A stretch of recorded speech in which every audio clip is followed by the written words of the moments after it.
Voyant la foule, Jésus monta sur la montagne et après qu'il se fut assis, ses disciples s'approchèrent de lui.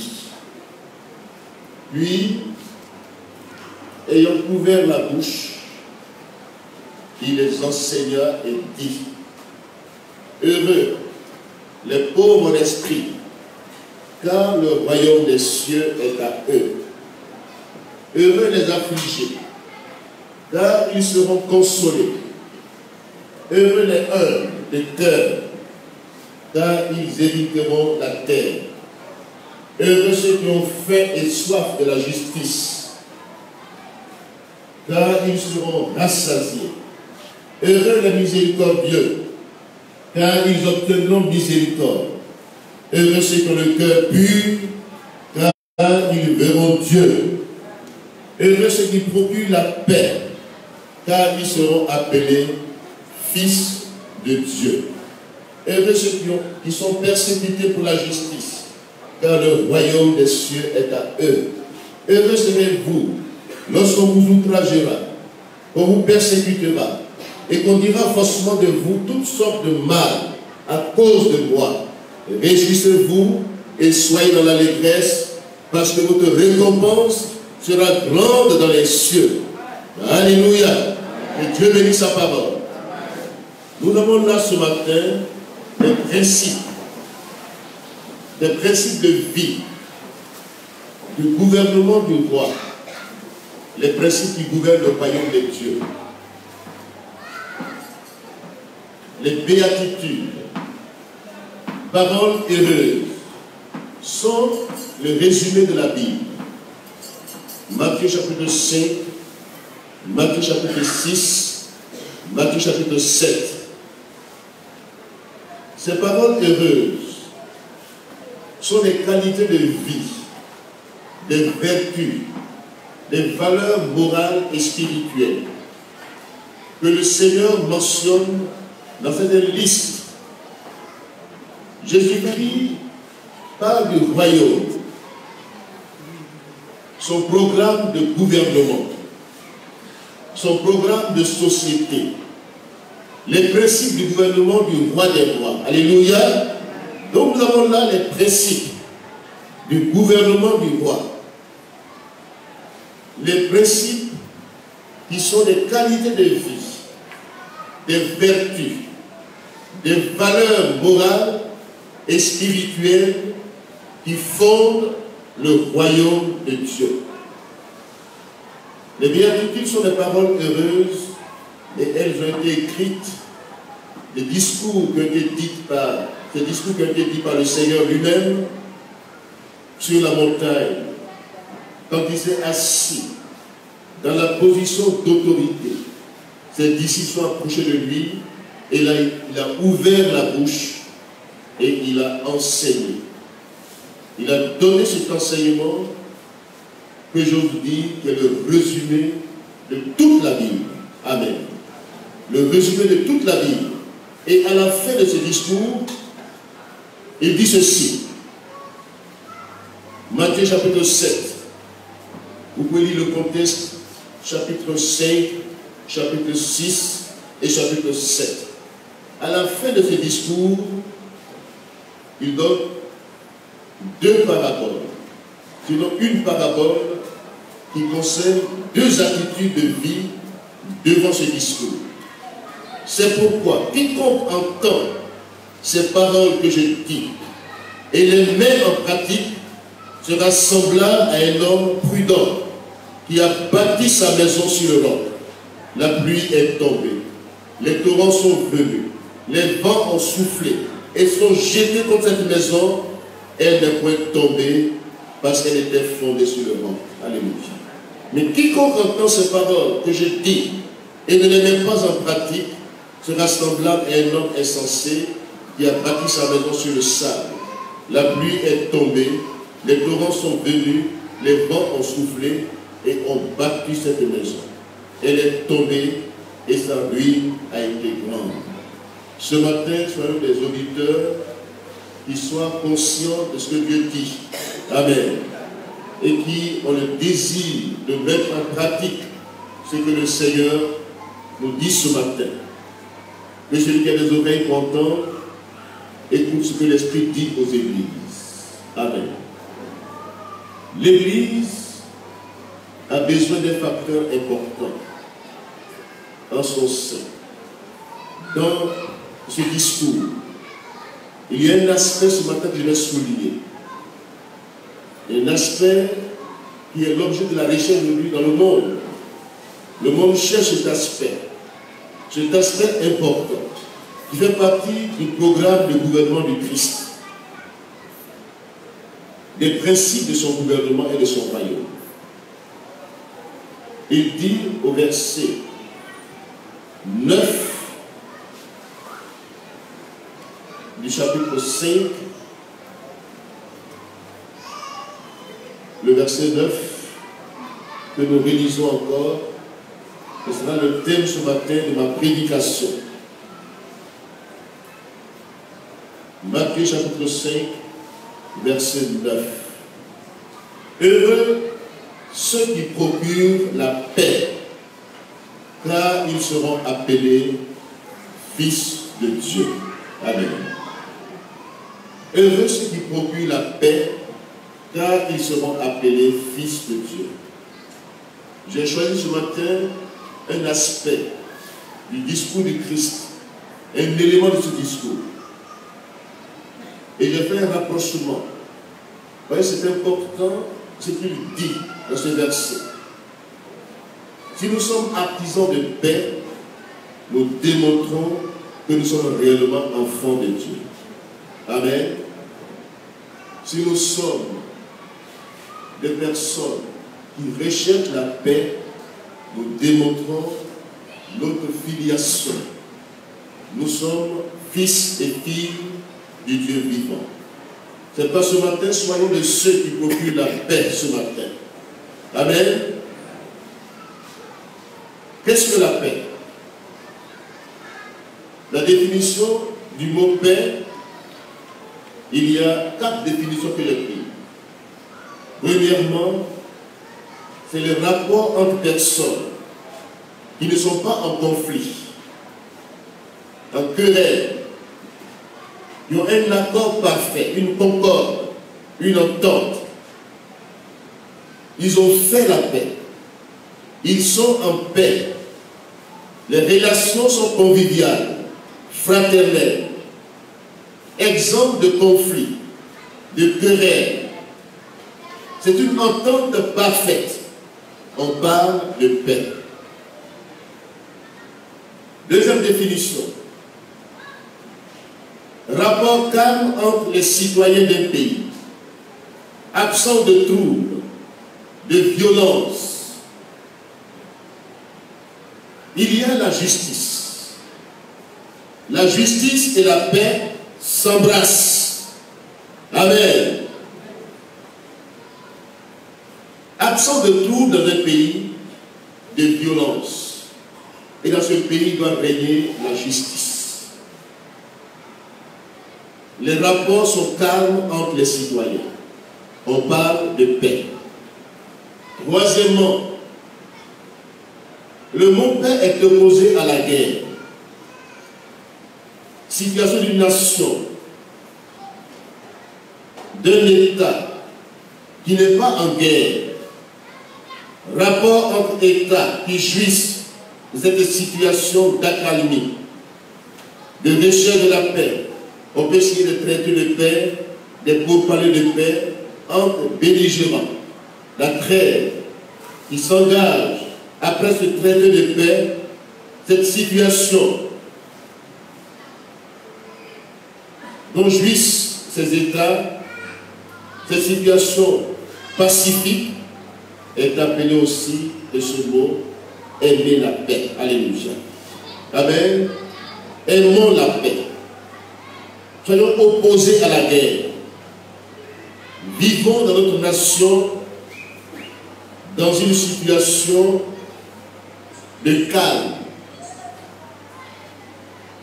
Militons pour la paix.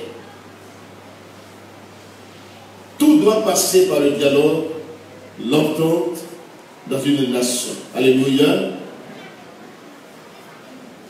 1 Thessaloniciens, chapitre 5 que nous lirons tout à l'heure après la définition dernière. La 4e définition, c'est l'état d'une personne qui n'a rien à se reprocher, que rien ne vient troubler, repos, tranquillité, état d'âme qui n'est pas troublé par aucun conflit, aucune inquiétude, le calme, la tranquillité, la quiétude d'esprit. C'est la paix profonde. Goûter à cette paix profonde. Avoir la conscience d'un cœur tranquille, un cœur en paix. Mais voyez-vous, le contraire se produit. Les conflits se généralisent, les troubles, la violence, la guerre, les agitations. Et la paix est devenue une denrée rare. Et les hommes cherchent la paix. Ils sont à la recherche de la paix. Mais où la trouver? Alléluia. Les hommes ont besoin de calme, de tranquillité. Ils veulent des rapports conviviaux. Ils veulent vivre en paix. Ils sont à la recherche de la paix. Tout le monde parle de paix et de sécurité. Mais où trouver la paix véritable? Parce que selon 1 Thessaloniciens 5, que nous lisons, versets 1 à 3, 1 Thessaloniciens 5, le verset 1 à 3, vous cherchez avec moi, nous lisons la parole de Dieu. 1 Thessaloniciens, chapitre 5. Je voulais que vous cherchiez, que nous lisions ensemble. Verset 1 à 3.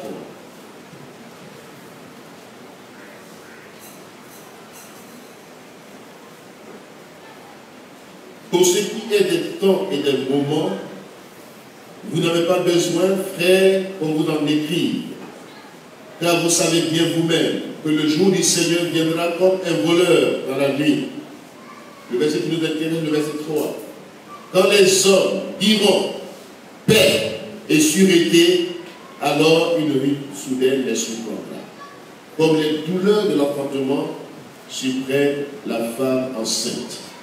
Et ils n'échapperont pas. Quand les hommes diront paix et sûreté, cette parole prophétique est d'actualité. Et aussi, c'est une parole qui parle de l'avenir.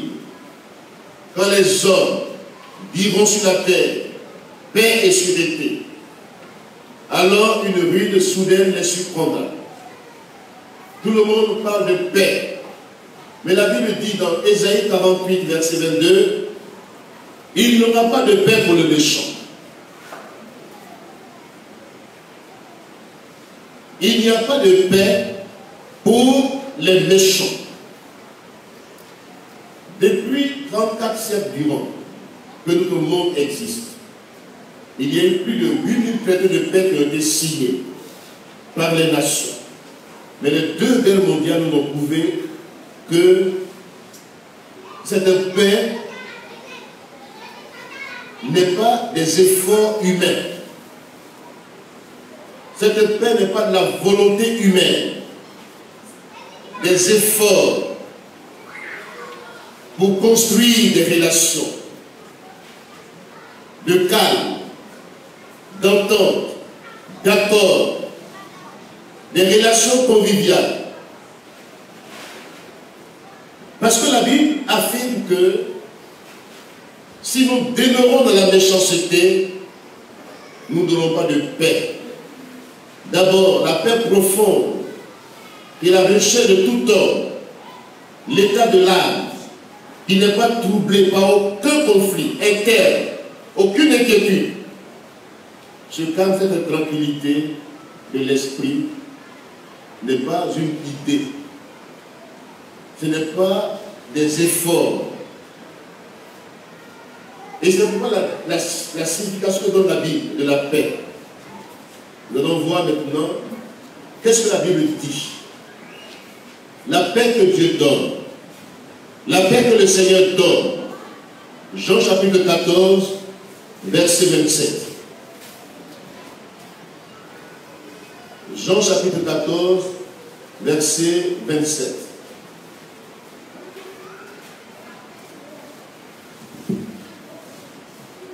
Je vous donne,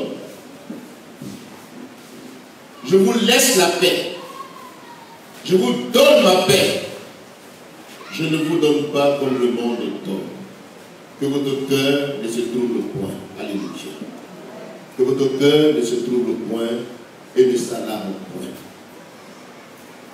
Le fondement de cette paix, tant recherché, est dans la personne du prince de la paix. Alléluia. Le prince de la paix. La paix n'est pas une idéologie, elle n'est pas un effort humain, elle ne provient pas d'un effort de la diplomatie des hommes, mais la paix a sa source. Elle est enracinée, elle a son fondement dans la personne du Christ. Alléluia. Christ est le prince de la paix. Le prince de ce monde qui est à la base des troubles, qui est comme un voleur, un meurtrier, qui est présenté dans Jean chapitre 10, le diable est le prince de ce monde. Et lui, sa politique, son programme de gouvernement, son programme de société, c'est la violence, c'est la terreur, c'est les troubles, c'est les agitations, c'est toutes sortes de pratiques qui détruisent la vie humaine. Parce que le voleur ne vient que pour détruire, égorger, tuer. Mais Jésus est venu pour donner la vie en abondance. Alléluia. Jésus est le prince de la paix. La paix n'est pas un mot simple. La paix n'est pas un slogan. La paix provient et tire son origine, s'enracine dans la personne du Christ. Alléluia. Et la paix avec Dieu provient du fait que je sois réconcilié avec Dieu. Alléluia. Tout homme est en guerre contre son Créateur. Jésus-Christ a fait la paix à la croix. Alléluia. Selon Colossiens chapitre 1, verset 19 à 20, il a fait la paix à la croix. Jésus-Christ est le prince de la paix. Et tous ceux qui viennent dans un élan de repentance et qui se réconcilient avec Dieu retrouvent la paix du cœur. Amen. Romains chapitre 5, verset 1 à 5 dit, étant justifiés la foi, réconciliés avec Dieu, nous avons la paix avec Dieu. La paix, c'est quand je suis réconcilié avec Dieu que je vis la paix profonde dans mon cœur, dans mon âme, dans mon esprit. Le fait que j'accepte par la foi ce que Jésus a fait à la croix, son sacrifice qui réconcilie le monde avec Dieu, Dieu, en voyant le Fils, en voyant le sang de Christ, est apaisé. Et tous ceux qui passent par ce chemin de la croix et qui viennent à Christ, qui se réconcilient avec Dieu, ont la paix avec Dieu. Ils ont fait la paix. Alléluia. Donc la paix avec Dieu provient de la réconciliation avec son Créateur.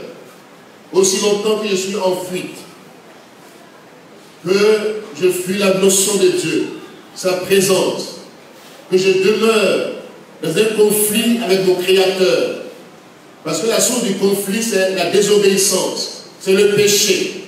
Et David, dans le psaume 32, a dit, aussi longtemps que je me suis tu, mes os se consumaient. Mon être intérieur se consumait. Je manquais de paix intérieure. J'étais troublé. Parce qu'il n'y a pas de paix pour le méchant. Et Ésaïe 59 dit la même chose. Quand nous sommes loin du Seigneur, nous vivons le trouble, la dépression, le stress, nous grondons comme des ours, nous sommes séparés de Dieu. Mais quand nous nous réconcilions avec Dieu, nous avons la paix avec Dieu. Alléluia, nous avons la paix avec Dieu. La paix, c'est la vie. La paix, c'est le cadre intérieur. La paix, c'est l'absence de conflit avec son Créateur. La plus grande richesse de l'homme, c'est la richesse de la paix. Mais Dieu a pourvu à ce besoin. Et le seul moyen d'avoir cette paix profonde vient du fait que ma vie est réconciliée avec mon Créateur. Alléluia. La paix aussi, qui vient de Dieu, est le fruit de l'Esprit de Dieu. Un aspect du fruit. Dans le chapitre 5, verset 22 à 24. Le fruit de l'Esprit, l'un des aspects, c'est l'amour, la joie, mais surtout la paix. Et ces fruits ont une égalité, des tranches qui sont égales. On ne dit pas les fruits, on dit le fruit de l'Esprit. Et il y a des quartiers dans ce fruit. Et l'un des quartiers qui nous intéresse ce matin, c'est le quartier de la paix. Alléluia.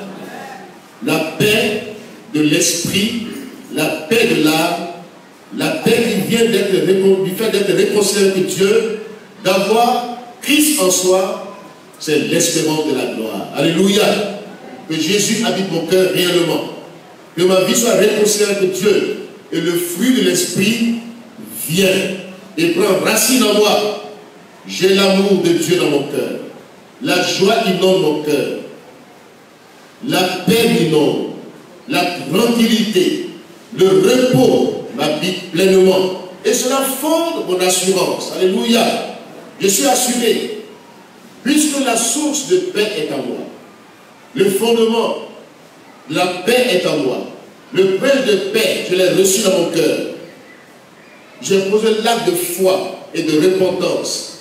Je suis réconcilié avec Dieu. Le fruit de l'Esprit de Dieu habite mon cœur. J'ai de l'assurance. Ma vie n'est plus troublée. Il n'y a plus d'accusation pour moi. Romains chapitre 8, versets 1 à 14. Il n'y a donc maintenant aucune condamnation pour ceux qui sont en Jésus-Christ. Alléluia. Ils sont passés du gouvernement de l'ennemi, ils sont passés au gouvernement de Dieu. Ils ont reçu la tranquillité du cœur, la paix avec Dieu. Ils ont fini avec le stress, la dépression, les agitations, le désordre, la violence, les troubles. Ils sont des signes de la non-paix dans un milieu et dans un cœur. Quand un cœur est agité, quand un cœur n'est pas tranquille, quand un cœur se sent culpabilisé, c'est le signe que ce cœur n'a pas la paix. C'est le signe que ce cœur n'est pas réconcilié avec Dieu.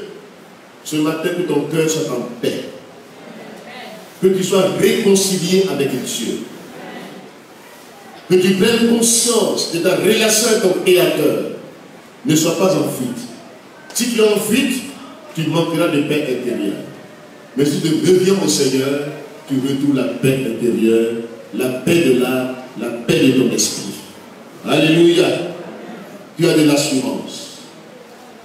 Tu sais désormais que tu es enfant de Dieu. Tous ceux qui procurent la paix sont fils de Dieu. Alléluia.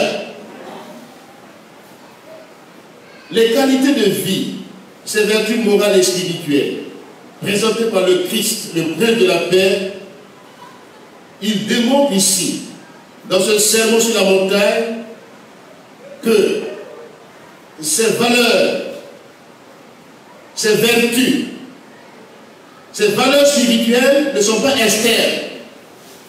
Elles sont internes. Alléluia. Heureux les affligés, heureux les pauvres en esprit, car le royaume de Dieu est à eux.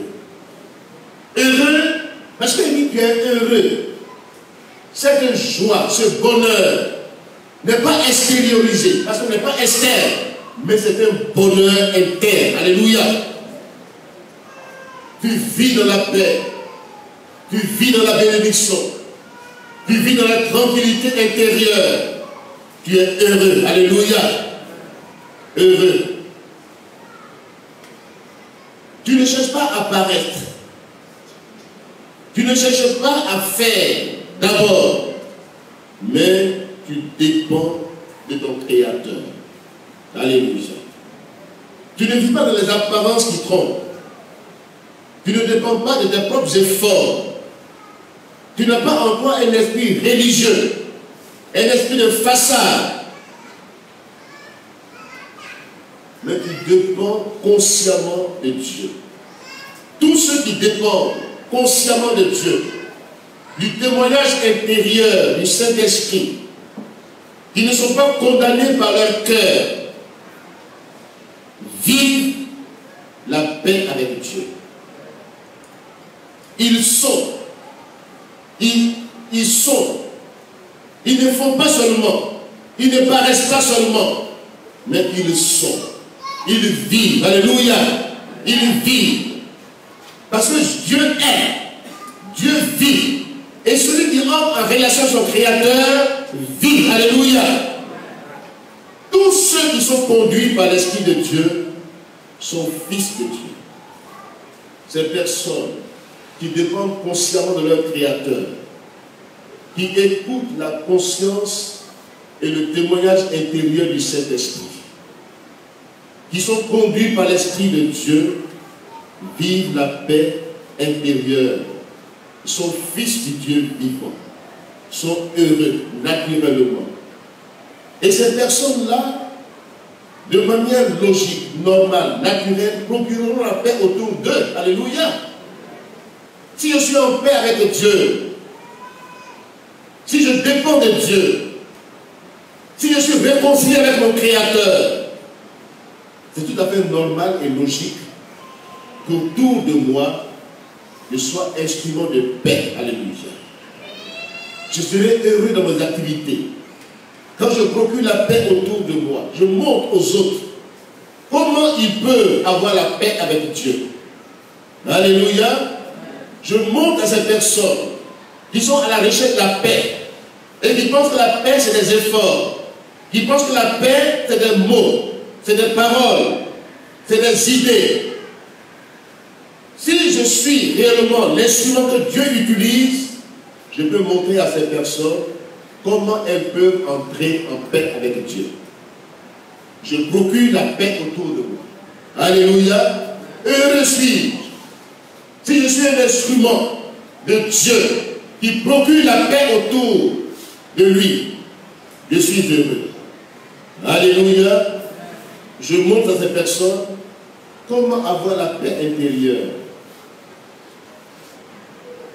avec Dieu.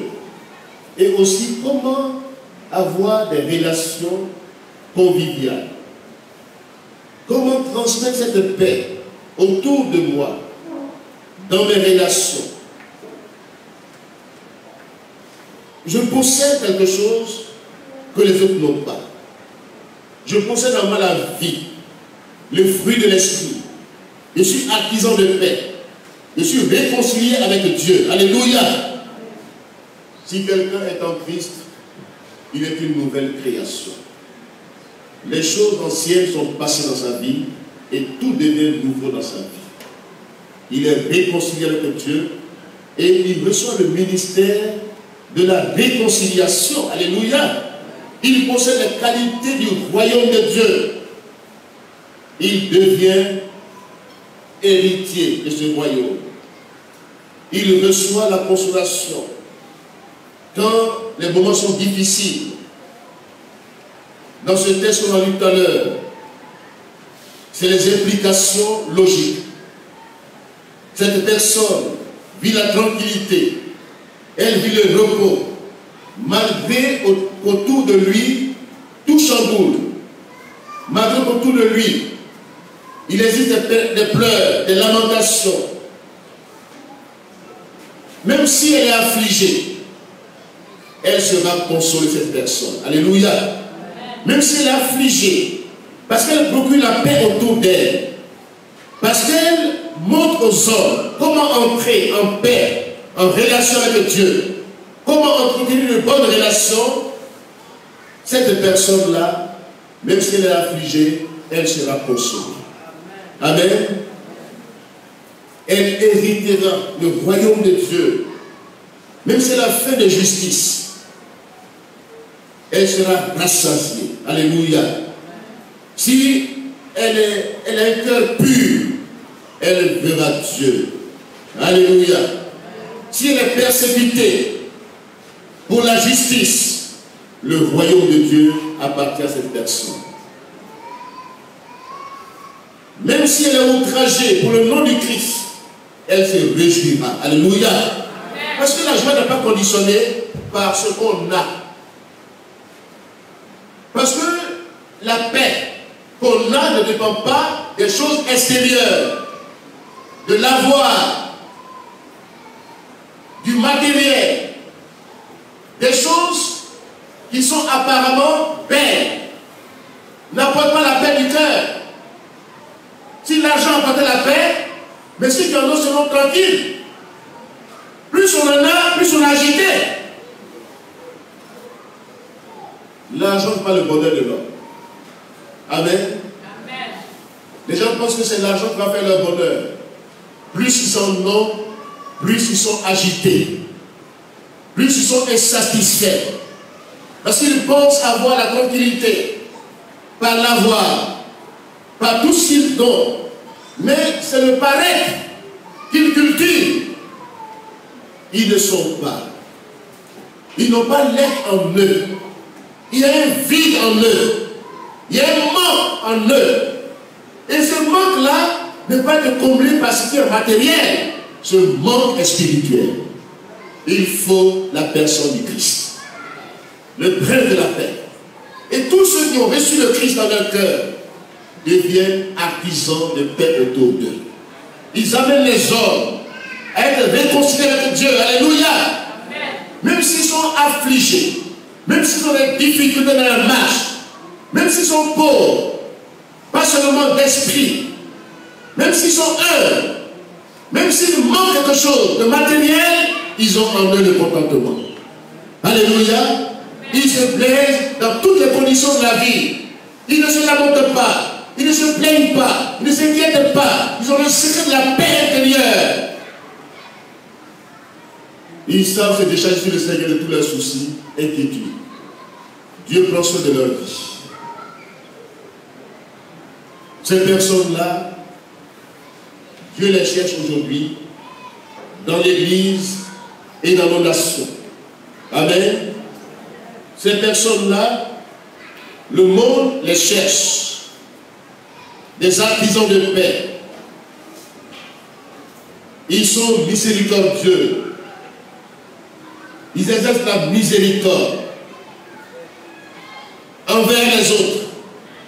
Ils entraînent les autres dans cet élan des valeurs morales, des valeurs spirituelles.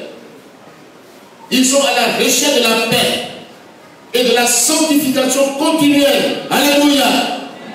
Hébreux chapitre 12, verset 14. Voici ce que la Bible dit. Il dit, faites tous vos efforts. Recherchez la paix avec tous. Ne soyons en conflit avec personne. Même si vous êtes rejeté, persécuté, vous devez avoir une influence. Alléluia. Recherchez la paix avec tous et la sanctification sans laquelle personne ne verra le Seigneur. ces personnes-là qui recherchent la paix, parce que la paix nous sanctifie, la paix intérieure, la paix que je communique aux autres, dans mes relations. Je suis en relation avec Dieu. C'est tout à fait normal que j'entretienne de bonnes relations avec mon prochain et que j'aide les autres à entrer en paix avec Dieu et la paix dans leur rapport. Si j'ai cette influence-là, je suis dans la sanctification chaque jour. Amen. Si je suis à la recherche de la paix avec tous, si mes rapports sont conviviaux, exempts de conflits, exempts de troubles, si mes relations sont de bonnes relations avec les autres, ma vie est sanctifiée. Amen. Ma vie est sanctifiée. Je vis dans la sanctification. Quand je sais faire la paix, même devant une situation où il y a un conflit qui s'est engagé, où il y a une incompréhension qui s'est installée, si je sais régler ces choses, pas par la violence, si je sais entrer en contact avec quelqu'un et que j'arrive à apporter une solution pour rétablir les relations, je me sanctifie. Vous m'entendez ce matin? Je vis dans la sanctification. Recherchez la paix avec tous et la sanctification sans laquelle personne ne verra le Seigneur. Alléluia. C'est de ces personnes que le Seigneur parle dans le verset 13 à 16 de Matthieu 5. Il dit, vous êtes le sel de la terre. Vous êtes la lumière du monde. Vous devez démontrer votre influence de manière positive sur les personnes de ce monde. Une saine influence et un impact réel dans la société. C'est tout à fait normal que j'ai cette influence-là. Parce que ma vie est réconciliée avec Dieu. Je suis en paix avec Dieu. Jamais mes relations au bon fixe. J'entretiens de bonnes relations autour de moi, dans mon quartier, là où j'habite. J'entretiens de bonnes relations. Et jamais les gens à entrer dans la paix intérieure avec Dieu. Alléluia. J'ai une saine influence dans mon milieu. Le sel donne du goût. Alléluia. Les gens sont dégoûtés de la vie. Mais le chrétien, qui est le sel de la terre, quand les gens le voient, qu'ils aient envie de vivre. Amen. Quand le monde te voit, ce n'est pas tout être triste tout le temps, qui doit avoir le visage défiguré, qui va seulement penser à lui seul, à ses intérêts égoïstes, mais quand le monde te voit, donne envie au monde de vivre. Amen. Donne-leur envie de vivre. Ils sont dégoûtés de la vie. Ils pensent que c'est des denrées rares. Ils peuvent la trouver dans la voie, dans le pouvoir même, dans le paraître. Ils pensent trouver cette denrée qui est très chère aujourd'hui, qui est rare, devenue rare. On en parle. Mais la paix n'est pas dans nos nations. La paix n'est pas dans nos relations. La paix n'est pas dans les communautés. Mais si je suis le sel, les gens en me voyant auront le goût de vivre. J'ai une influence saine dans mon milieu. Alléluia. Influence positive, comme le sel. J'apporte le goût. Aussi, j'arrête la nourriture. Ces images que le Christ prend, c'est des images significatives. Des images significatives parce que le rôle que joue le sel et la lumière, c'est ce rôle-là que doit jouer le chrétien dans la société. Dans la communauté, dans la société. Sa vie doit faire plaisir aux autres. Alléluia. Quand les gens sont agités, ils sont stressés, ils sont dépressifs, ils ont des difficultés, ils gémissent. Mais quand ils te voient, ton visage rayonne. Alléluia. Je me dis, mais on n'a pas les mêmes difficultés, on n'a pas les mêmes situations. Mais qu'est-ce qui marque la différence? Le preuve de paix est dans mon cœur. Ma vie n'est pas une vie au conditionnel, une vie circonstancielle, une vie qui vit au gré des circonstances. Non, ma vie a un fondement solide en Christ. Alléluia. Quelles que soient les difficultés de la vie, je rayonne de la gloire de Dieu. Et quand les gens me voient, ils se posent des questions. Qu'est-ce qui se passe? Mais ils vont découvrir mon influence qui est positive sur leur vie. Alléluia. Parce que je suis en paix avec Dieu. J'ai un rôle important dans la société, dans mon milieu, là où j'habite. Que les gens voient la différence. Qu'ils aient le goût de vie. Les gens se suicident aujourd'hui parce qu'ils manquent de paix intérieure. Malgré leur avoir, ils se suicident. Ils sont dans les rues partout, déboussolés. Ils n'ont plus d'espoir. Mais le chrétien, le croyant, doit procurer la paix à ces personnes. Que ces personnes retrouvent la joie de vivre. Aussi, le sel arrête la pourriture. Là où les mouches ont infecté un lieu, et puis à la pourriture, le sel joue un rôle de guérison. Alléluia. Le sel joue un rôle important. Comme tu es blessé quelque part, quand on met le sel sur la plaie, le sang s'arrête. Le sel joue un rôle de préservation, de délivrance, de guérison. Et le croyant est le sel de la terre. Il doit apporter la vie autour de lui. Il doit arrêter la pourriture dans la société. Par sa bonne moralité, par les vertus chrétiennes, des valeurs chrétiennes et spirituelles. Qu'il marque la différence. Il ne doit pas se mêler au monde. Il ne doit pas se conformer au monde. Il doit marquer la différence. Il est le sel de la terre. Alléluia. Il ne doit pas se mélanger. Là où il y a les lieux obscurs, on ne doit pas le trouver dans les lieux obscurs, dans la pourriture. Il doit s'en débarrasser, il doit se détacher. Il doit être anticonformiste. Il ne doit pas se conformer à l'esprit du monde actuel, à son système. Il doit se démarquer de ce système. Il doit démontrer son influence sur le milieu où il est. Alléluia. Dieu le sait. Le sel prévient de la pourriture. Le sel préserve. Le sel donne du goût. La lumière éclaire. La lumière influence les ténèbres. Alléluia. Vous êtes le sel et la lumière de ce monde. Nous sommes et nous avons un rôle important dans la société. Nous devons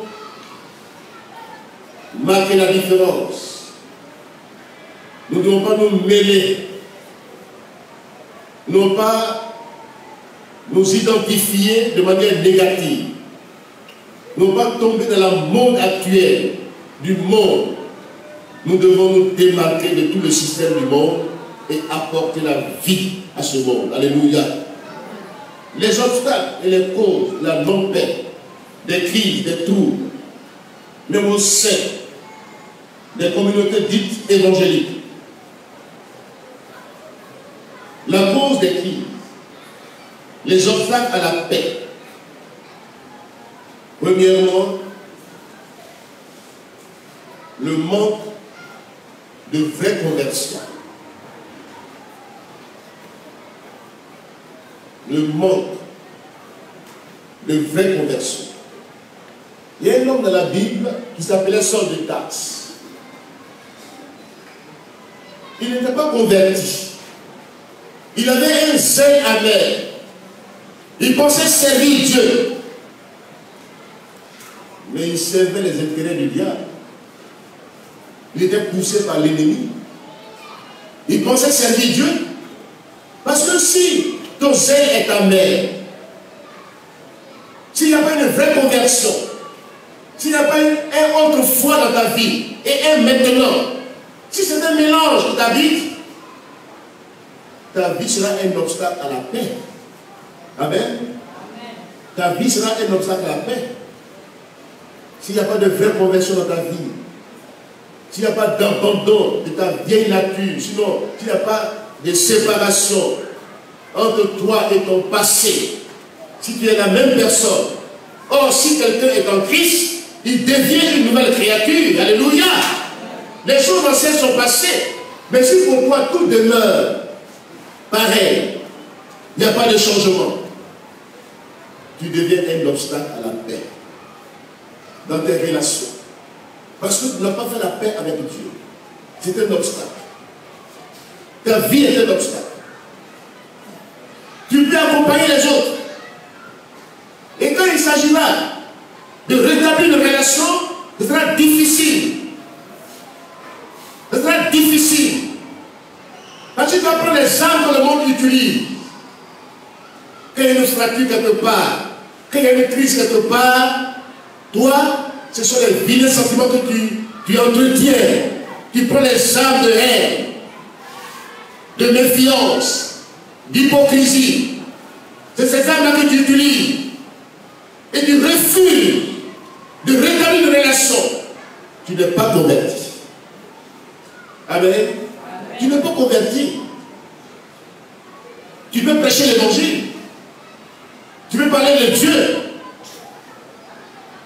Mais le monde est fatigué des discours. Le monde veut des gens qui vivent ce qu'ils prêchent. Le monde veut des poteaux indicateurs, des repères. Mais pas des gens qui se font voir dans la société, qui paraissent. Si tu es capable de pardonner dans ton cœur, tu n'es pas converti. Tu m'entends ce matin? Ton cœur est dur. Parce qu'il y a un obstacle. Même dans les foyers, on peut se réconcilier facilement. Jésus a dit aux pharisiens qui voulaient que le divorce soit permis. Il dit, Moïse, il n'était pas question au commencement. Mais si Moïse a laissé cette porte de sortie, c'est à cause de la dureté de votre cœur. Le cœur est un obstacle à la paix. Les pensées négatives, les mauvais souhaits, les attentes négatives qui remplissent le cœur de haine, de méfiance, de jalousie. Or, celui qui hait son frère est un meurtrier. Un chrétien croyant qui est incapable de se réconcilier avec son frère, j'aimerais vous dire, l'offense existera toujours dans ce monde. Amen. Les conflits existeront. Les frustrations existeront. L'injustice existera. Trouve ça normal. Mais, voyez-vous, le problème, ce n'est pas qu'il n'y ait pas de problème. Les difficultés dans les relations existeront toujours. Même dans ton foyer, ça existe. Dans ta maison, ça existe. Entre tes enfants et toi, ça existe. Partout dans le milieu où les hommes vivent, où deux personnes vivent ensemble, le conflit est naturel. Le conflit est naturel. C'est normal. Mais quand on n'est pas converti, le premier obstacle à la paix, c'est la dureté de cœur, c'est l'inconversion. Amen. Deuxième obstacle, Saul de Tarse pensait servir Dieu en troublant l'église, et c'est quand il s'est converti. Au chapitre 9, verset 31, on dit l'église vivait en paix. Alléluia. C'est après la conversion de l'apôtre Paul, il est venu maintenant l'apôtre Paul. Saul de Tarse, sa nature pécheresse, sa vieille nature, sa nature inconvertie, était dans Saul.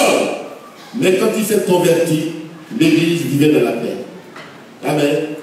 Donc le premier obstacle à la non-paix dans nos relations, dans la communauté, qu'elle soit locale, qu'elle soit dénominationnelle, dans notre nation, c'est réellement le manque d'entrer en relation réelle avec Dieu. Parce que quand on entre en relation avec Dieu, on n'est plus la même personne. On est transformé. On n'est pas aussi étonné des épreuves qui arrivent. Quand on est surpris par les épreuves, quand on trouve cela étrange, la réaction qu'on a est une réaction négative et un obstacle à la paix. Et on crée des crises inutiles. Voyez-vous, les épreuves sont normales. Alléluia. Les situations qui traversent sont tout à fait normales. Ne sois pas surpris. Ne trouve pas cela étrange.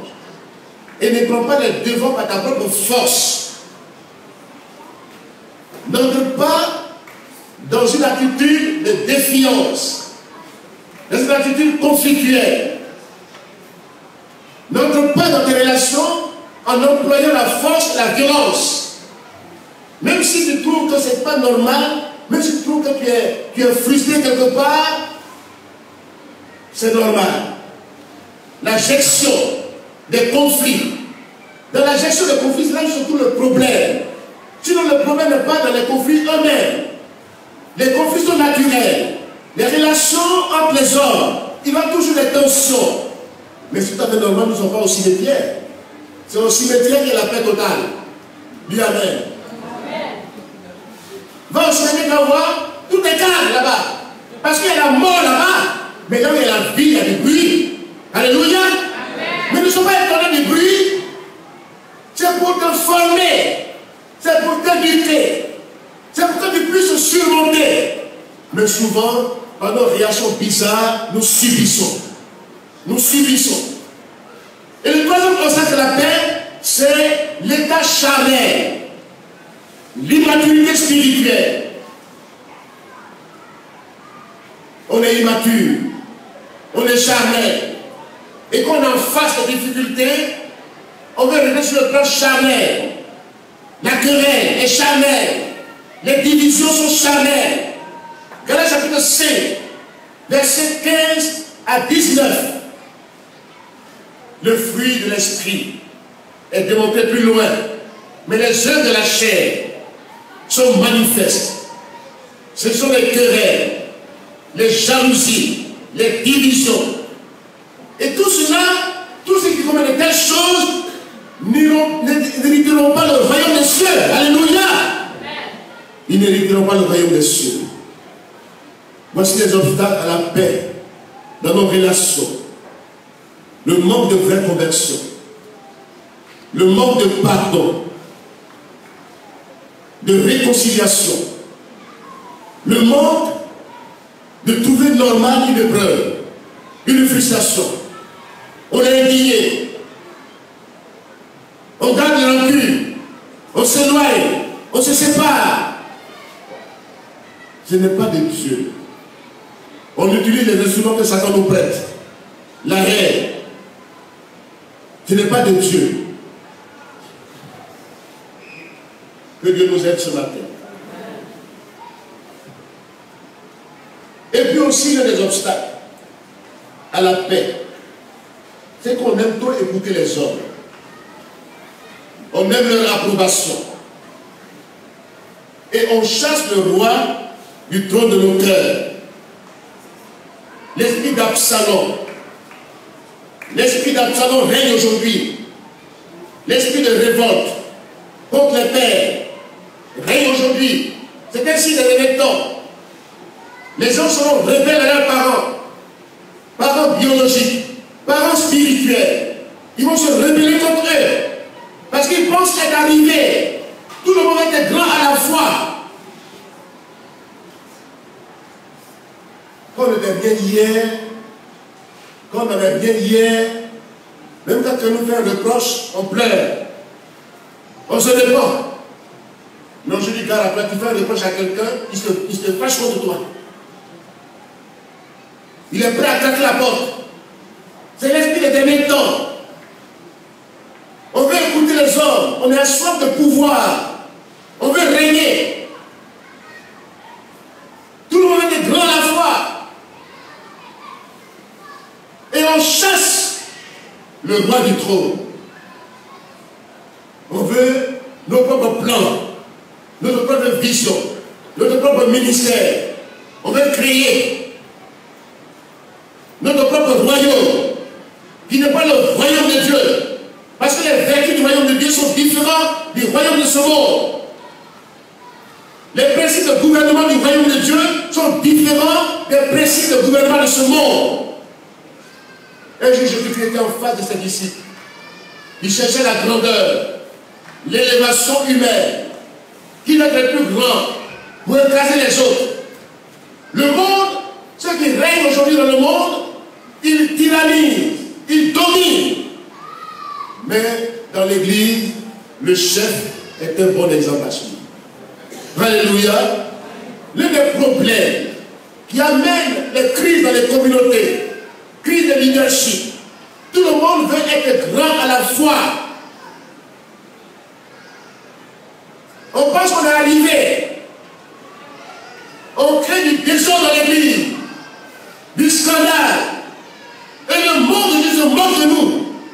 Le monde nous suit. Les hommes du monde ils sont possédés par le diable. C'est Satan qui agit comme ça. Et le diable qui agit ainsi.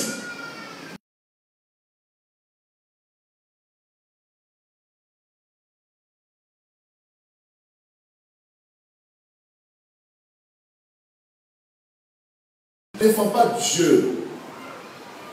On ne se met pas à défendre Dieu. Si on est en train de défendre l'honneur de la loi, et il allait contre Dieu. Tous ceux qui cherchent à défendre Dieu militent contre ses intérêts. Parce qu'ils créent du tout. Jésus nous a dit, il doit le livrer dans le blé. D'où quand tu veux arracher le blé. Quand tu veux être justicier, tu veux être saint à l'excès. Tu les dénies. Tu ne respectes personne. Le mot soumission est différent d'obéissance. La soumission, c'est un principe du royaume de Dieu. Alléluia. La soumission à l'autorité déléguée est un principe du royaume de Dieu. Alléluia. Mais la soumission n'est pas une obéissance aveugle. Ce n'est pas une soumission aveugle. La soumission, c'est un état de cœur. Je refuse de porter la main sur l'autorité. Je refuse de l'insulter, de parler mal d'elle. C'est un point de l'Éternel. Je ne veux pas le droit de l'insulter. Dieu ne va pas insulter les autorités. Qu'elles soient civiles, qu'elles soient politiques, qu'elles soient ecclésiastiques, qu'elles soient familiales. Tous ceux qui s'opposent à l'autorité s'opposent à l'ordre que Dieu a établi.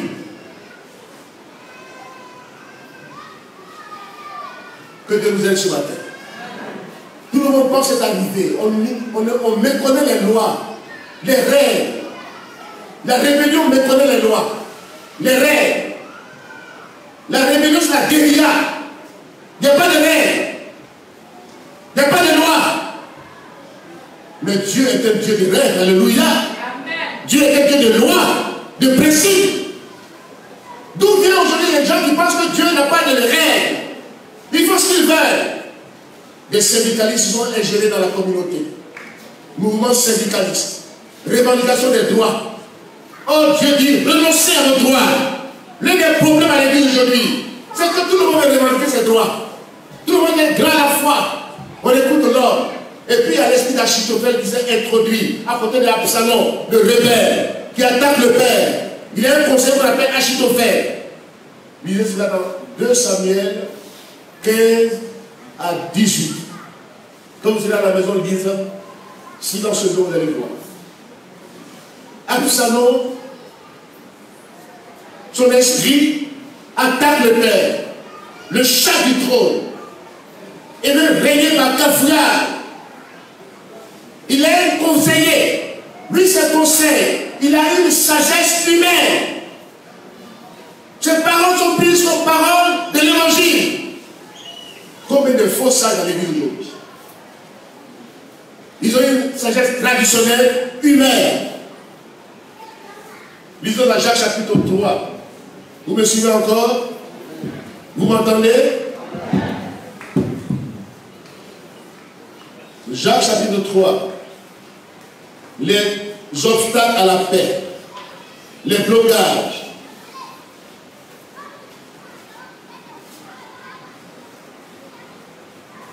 Jacques chapitre 3. Ouais, il y a deux sortes de paix, sinon de sagesse.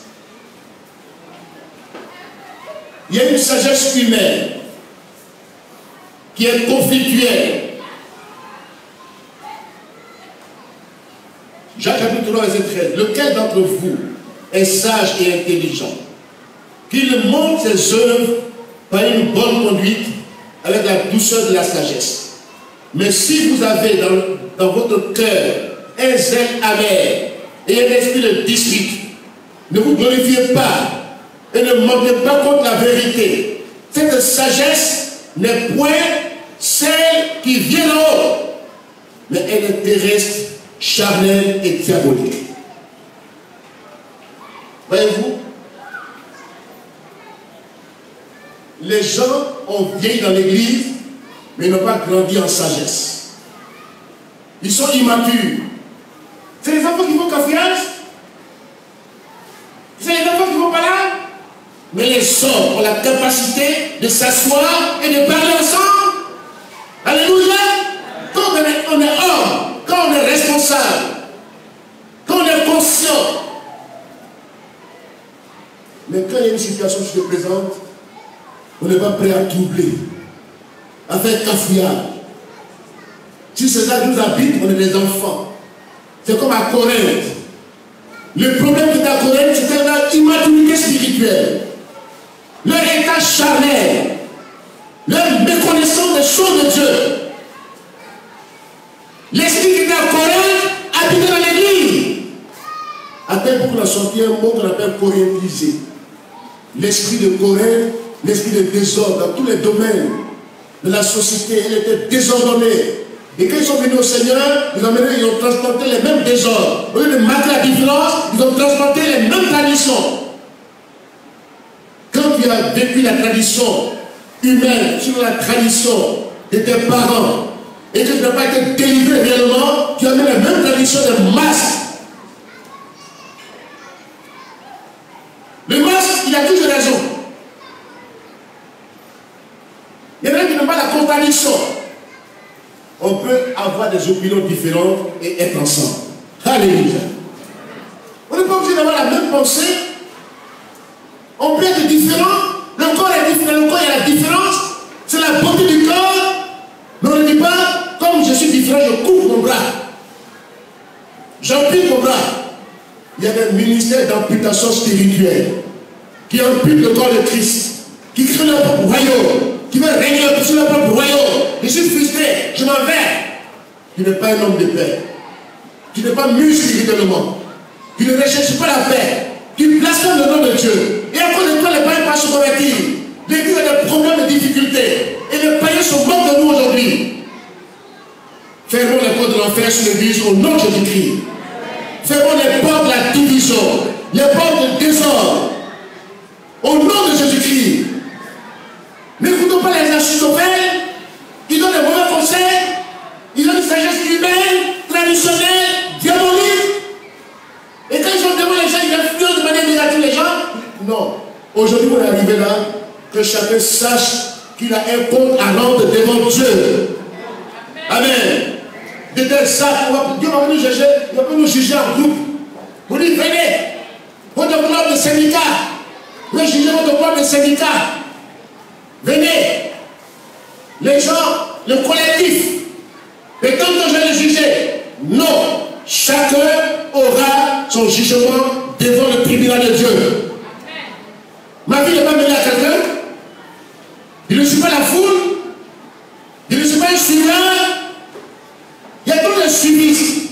Il y a tous les suiveurs qui ne sont plus eux-mêmes. sont manipulés, instrumentalisés par leur enfantillage spirituel, leur immaturité. Il faut que on peut les blâmer, on peut les téléguider, on peut les tromper.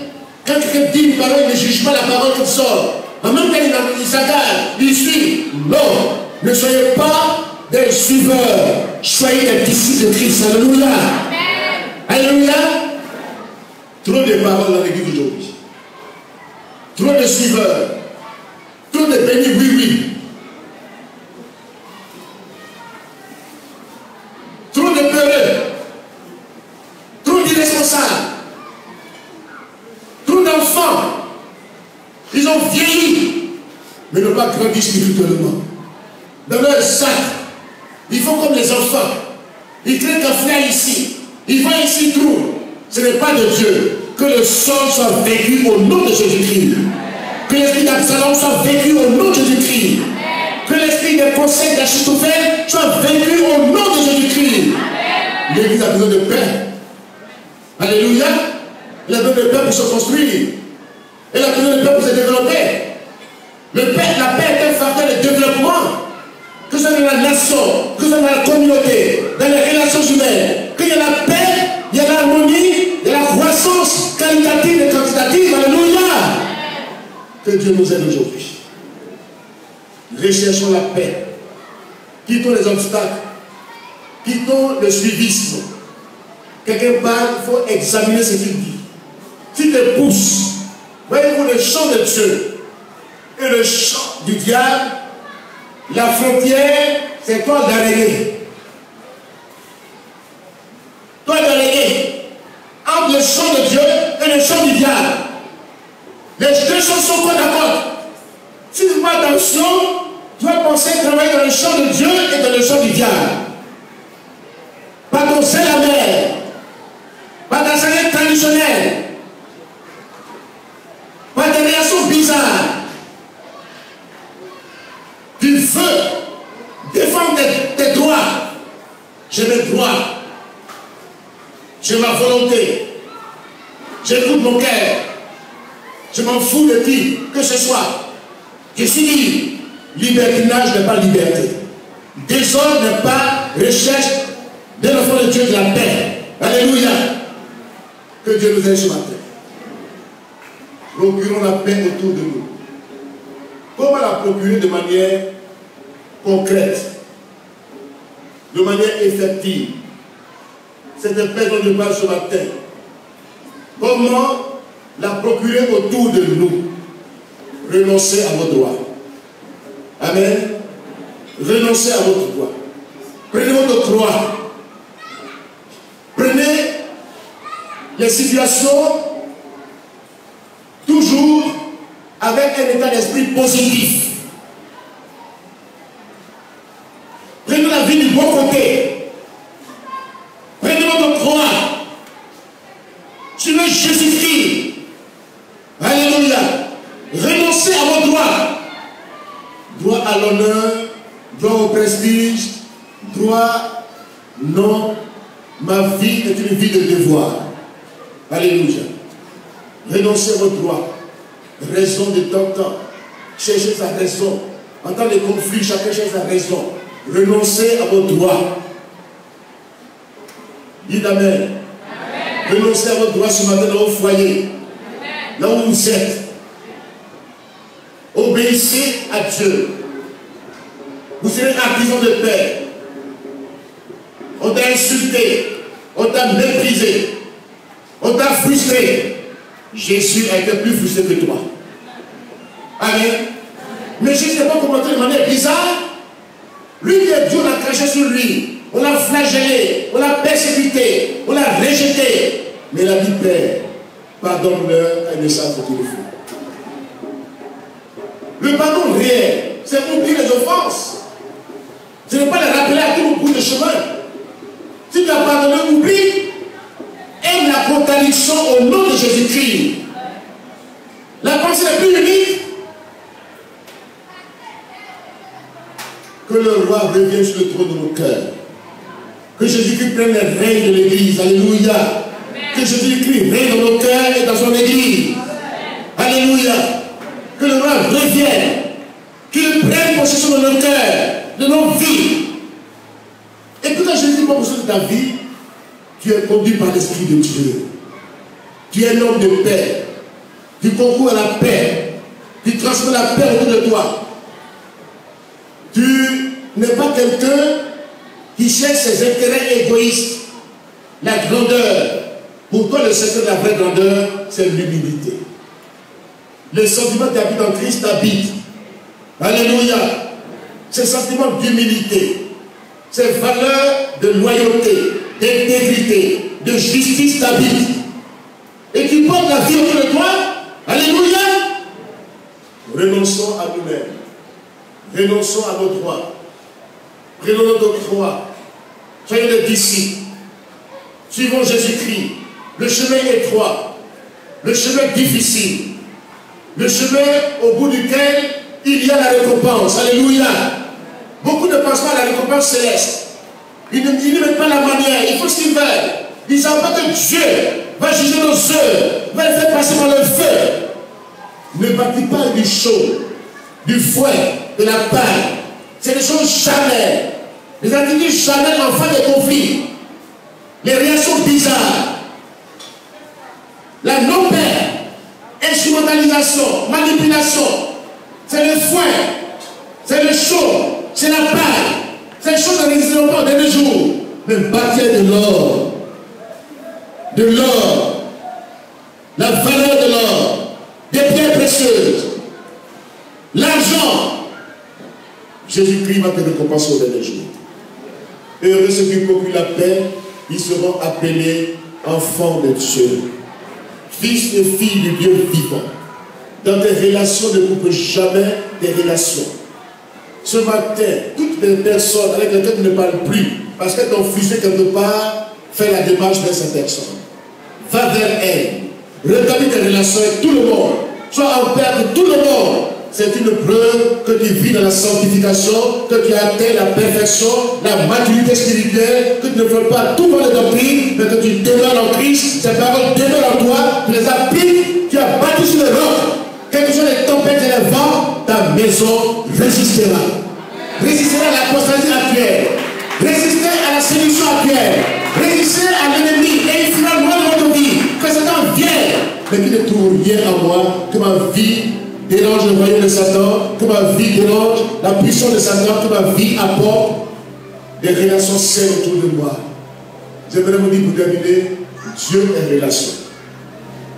Dieu c'est la relation. Tout enfant de Dieu doit entretenir de bonnes relations conviviales, paisibles autour de lui. Pour que les gens qui sont là croient. Il doit rechercher l'unité et non la division. Il démontre qu'il est enfant de Dieu. Il exauce la prière du Seigneur qui a prié pour l'unité de son Église. Cette unité vient par la paix. Gardons la paix, gardons la foi, gardons l'unité au nom puissant de Jésus-Christ. Amen.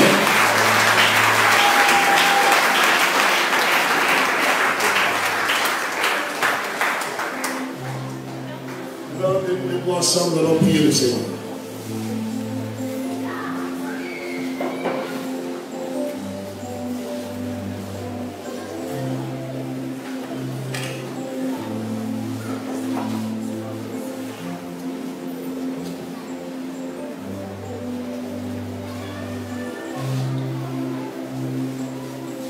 Prier pour l'état de ton cœur. Es-tu réellement en relation avec Dieu ce matin? Dans ta marche chrétienne, as-tu fait la paix avec Dieu? Est-ce que ton cœur ne te reproche rien du tout? Est-ce que tu as confessé tes péchés? Est-ce que tu as abandonné le péché dans ta vie? Est-ce que tu te poses les questions fondamentales de ta marche chrétienne? Que ferait Jésus-Christ à ma place? Est-ce que Jésus-Christ se comporterait de telle ou telle manière? Sinon, tu dois me comporter de telle ou telle manière qui le déshonore. Jésus-Christ est mon modèle. Il vit en moi. Et c'est lui qui me conduit par son esprit. Si Christ ne peut pas voler, tu ne peux pas faire les choses, tu ne le fais pas aussi. Pour ne pas détruire son nom, appelle Dieu ce matin à faire entrer dans ta vie. Humilie-toi devant Dieu. Réponds ta main dans la victoire. Sois quelqu'un qui amène les autres à entrer en relation avec Dieu. par ta conduite autour de toi. Que les gens te voyant se convertissent. Donne leur vie au Seigneur. Sois un artisan de paix. Tu amènes les gens à faire la paix avec Dieu. Et autour de toi, les relations sont saines. Prions le Seigneur ensemble. Prions le Seigneur ensemble. Alléluia.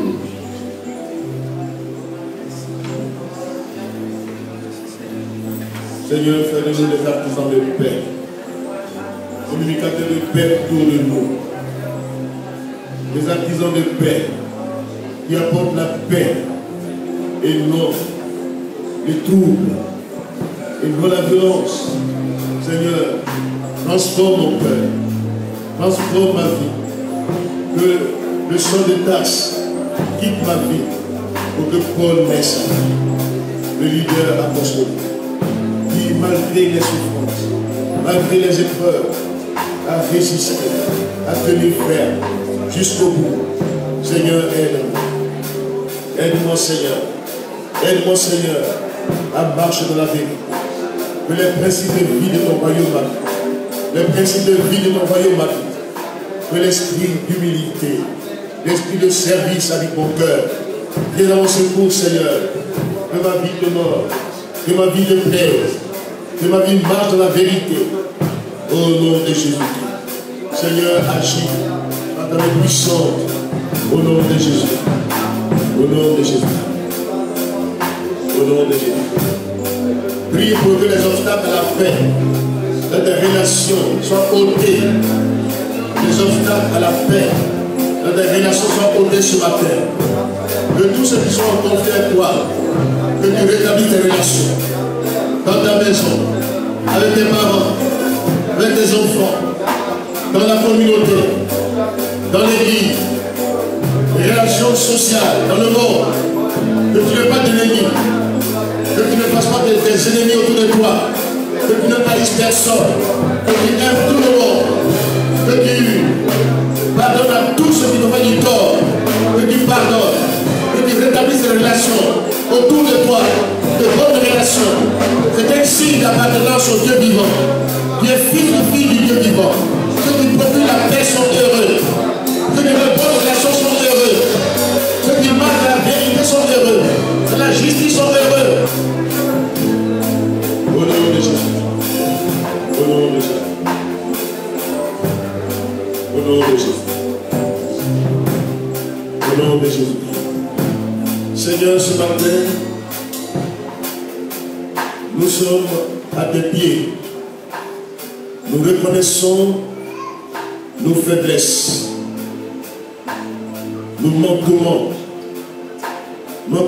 vis-à-vis de des exigences que tu as envers nous, les désobéissances. Pardonne-nous, Seigneur. Le fait que nous avons voulu souvent nous mettre en avant, paraître devant les hommes, pardonne-nous, Seigneur. Nos relations souvent sont conflictuelles. Seigneur, pardonne-nous. Pardonne-nous ces relations conflictuelles. Donne-nous d'entrer en nous-mêmes, de prendre conscience, dans le respect des autres, dans l'humilité. Seigneur, viens à notre secours. Que tout ce qui n'est pas de toi soit ôté de nos cœurs. Que nos cœurs soient libérés des vilains sentiments dans nos relations. Que la haine cède la place à l'amour. Que tout ce qui est négatif en nous soit ôté.